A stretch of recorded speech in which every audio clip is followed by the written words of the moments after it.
Hi అండి, welcome to Swapna's world. నేను మీ స్వప్న.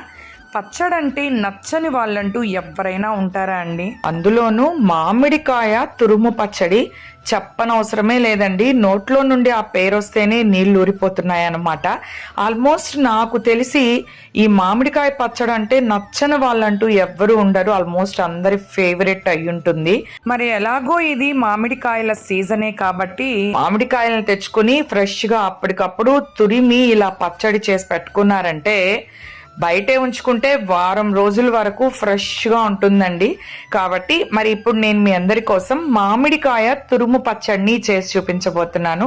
వీడియోని ఎక్కడ స్కిప్ చేయకుండా వీడియో అంతా పూర్తిగా చూడండి.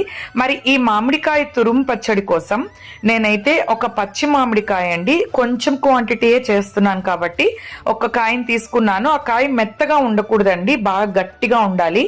అంటే ఫ్రెష్ మామిడికాయ అయితేనే బాగుంటుంది అనమాట. ఇది ఒక 200 గ్రామ్స్ అలా ఉంటుందండి మామిడికాయ.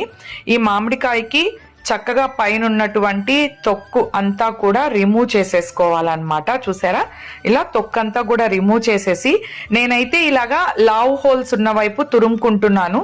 మీకు తురుముకోవడం ఇష్టమైతే తురుమండి, లేదు మేము చిన్న పీసెస్ లాగా కట్ చేసుకుంటాము తురుమొద్దు అనుకుంటే చిన్న పీసెస్ కిందైనా కట్ చేసుకోవచ్చు. కానీ మామిడికాయను మాత్రం ఇలా తురిమి పచ్చడి చేస్తేనే చాలా టేస్టీగా ఉంటుంది. అది కూడా కొంచెం పెద్ద హోల్స్ ఉన్న వైపే తురుముకోండి.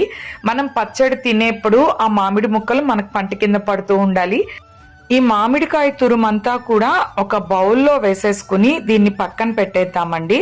ఈ పచ్చట్లోకి ఆవపిండి కావాలన్నమాట. అందుకోసంగా నేనైతే ఒక ఖాళీ మూకుడులో ఒక 1 స్పూన్ ఆవాలు, ఒక 1/2 స్పూన్ మెంతులు వేసి వాటిని డ్రై రోస్ట్ చేస్తున్నానండి. ఆయిల్ ఏం వేయకుండా డ్రై రోస్ట్ చేసుకుంటున్నాను అనమాట. వీటిని బాగా చిటపటలాడిన తర్వాత స్టవ్ ఆఫ్ చేసేసి చల్లారిన తర్వాత దీన్ని పౌడర్ వేసి పెట్టేసుకుంటే సరిపోతుంది. ఇప్పుడు అదే మూకుడులో ఒక 5 స్పూన్స్ వరకు ఆయిల్ పడుతుందండి. ఎందుకంటే పచ్చడి కదా, కొంచెం ఆయిల్ ఎక్కువే పడుతుంది. ఆయిల్ కొంచెం హీట్ అయిన తర్వాత ఇందులో ఒక 2 ఎండుమిర్చి వేసి అది కొంచెం ఫ్రై అయిన తర్వాత ఒక 1 స్పూన్ పచ్చిశనగపప్పు, ఒక 1 స్పూన్ మినపప్పు, ఒక 1 స్పూన్ ఆవాలు, ఒక 2 రెమ్మలు కరివేపాకండి వేసి అవి బాగా చిటపటలాడే వరకు 1 నిమిషం బాగా ఫ్రై చేసుకుని మాడిపోకుండా చూసుకోండి. తాలింపు మాడిపోయిందంటే పచ్చడి టేస్టే మారిపోద్ది. ఇప్పుడు ఇందులో ఒక 1/2 స్పూన్ పసుపు, చిటికెడు ఇంగువ అండి. ఇంగువని మాత్రం మీరు అస్సలు స్కిప్ చేయొద్దు, ఖచ్చితంగా ఇంగు వేయండి. ఇంగు వేస్తేనే ఆ పచ్చడి ఫ్లేవర్ అనేది మొత్తం బయటకు వస్తుంది అనమాట. ఇవన్నీ కూడా వేసి స్టవ్ ఆఫ్ చేసేసుకోవాలి. ఇదంతా చల్లారనివ్వాలండి.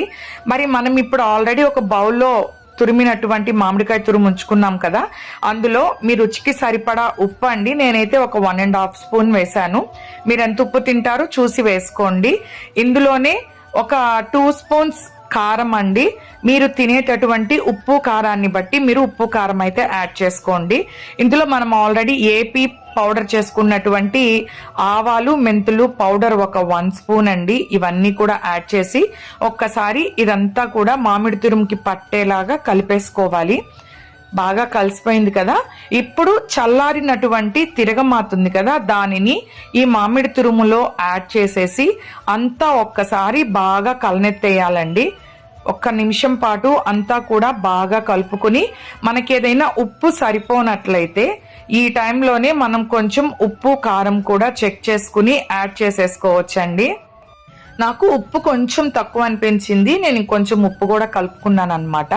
అంతేనండి, చూసారా, మామిడికాయ తురుము పచ్చడి రెడీ అయిపోయింది. మరి దీన్ని ఒక బౌల్లోకి తీసి సర్వ్ చేసేసుకుందాము. ఆహా, స్మెల్ అయితే అద్దిరిపోతుందండి బాబోయ్, నోట్లో నీళ్ళు ఊరిపోతున్నాయి నాకు. ఈ తురుము పచ్చడి మనము బయటే పెట్టుకున్నట్లయితే ఒక 1 వీక్ వరకు ఉంటుందండి. మనం చేసి ఫ్రిడ్జ్ లో కానీ స్టోర్ చేసుకునేలాగైతే చాలా రోజుల పాటు ఉంటుంది.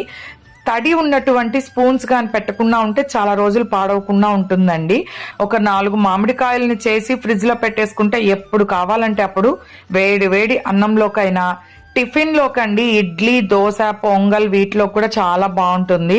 ఈ వీడియో మీ అందరికీ నచ్చినట్లయితే లైక్ చేయండి, షేర్ చేయండి అండ్ సబ్స్క్రైబ్ చేయండి. Thank you.